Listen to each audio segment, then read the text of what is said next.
Louise Fletcher, and I help artists to find their own unique creative voice. Today I want to talk about something I've been noodling about a little bit, which is why people give up on their art. I come across people all the time who gave up art in their 20s, 30s, and maybe come back to it in their 60s, 70s, and even 80s and 90s. And they've gone years and years without making art.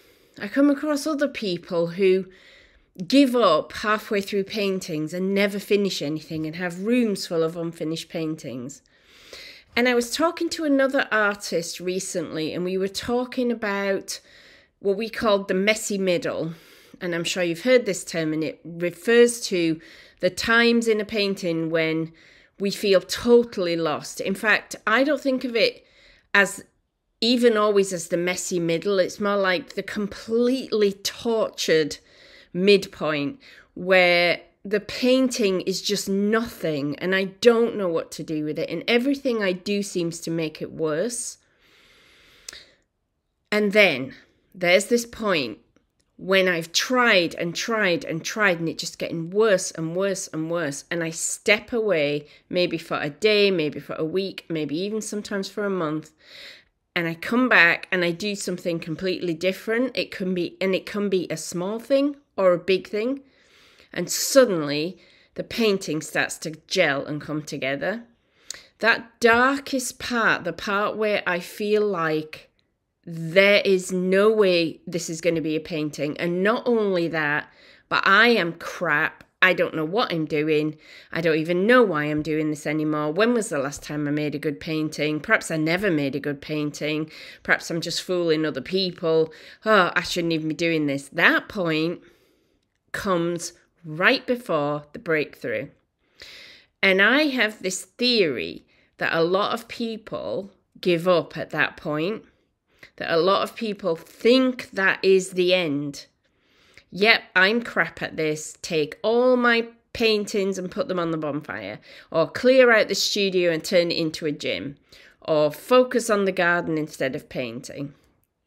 Or, as I say, what often happens is, okay, I can't work out the answer to this painting, put it to one side and start another. And when we start a new painting, oh, it's filled with hope. All sorts of wonderful things could happen at that starting point. It's when it gets to that sticky part that we just have to trust, we just have to know that if we keep going, we will get to the place we want to get to in the end. And I can't even tell you how many times this has happened to me. And I suppose it's the wading through that part that gives you the confidence to know. So what tips have I got? So if you've got to that point with a painting or a bunch of paintings where it's an absolute mess and you don't know what to do next, I think number one, stepping away is important, but I do think you have to put a limit somehow on that stepping away time if you're the kind of person who tends to go start another one rather than return to it. So that limit is different for everyone. For me, it's often just stepping away for that day and coming back the next day. Sometimes it might be a week or so. Stepping away is important because that sense of frustration will just build and nothing good ever comes out of a sense of frustration while you're creating. Coming back in with a fresh mindset and then approaching it as a completely new thing. It's nothing at the moment, so you have nothing to lose. So come in and approach it back with that mindset that you had when you started, full of hope and optimism. Imagine it's just blank. You can do whatever you want now. Once you do that, you will revitalize it. Whenever you get to that point again where you feel, ugh, I'm stuck, I don't know what to do, remember, there's nothing for you to lose, so do something drastic. I will often just think, what's the opposite of what I have here? Let me do some of that. If it really feels like totally bogged down. I think another important thing is that I never work on one thing at once. I work on multiple things at once. So that means I can move between them. But you can get to the point where you're stuck on all of them. And I think it's important then not to go start a bunch more. Let's say you've got 10 things on the go and that you're stuck on all of them. time to do something drastic on a few of them. Time to completely change them. Tip them upside down. Change it from a portrait into a still life. Change it from a green landscape into an orange one. You can always go back.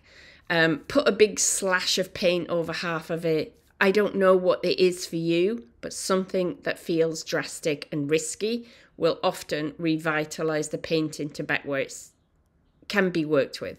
But the main thing I want to say in this video is whether you've been stuck for a day, a week, a month, or years, is there's nothing wrong with you. All you did is get to the part just before dawn and give up. So all you have to do is keep going next time, and the answers will show themselves, and you will, when you get to the bottom, find the breakthrough. I am about to start teaching a free workshop that happens every year. This year, 2023, it's happening in September. So if you're watching this video live, check the description below on YouTube, check the post in Facebook, or check the link in my bio on Instagram, and you will find the link to sign up for the free workshop. It's 9 days where we really get to the bottom of all these issues about painting and about the mindset stuff and why we get stuck and why we give up. And you will leave that free workshop feeling inspired, excited, and jazzed to continue working on your art. I can't wait to share it all with you, so come and sign up. If you can't find the link anywhere, you can just go to my website and go to the For Artists tab, and you will find the link to sign up for the free workshop. I'll see you there. I can't wait. We're going to have so much fun. See you soon. Bye bye.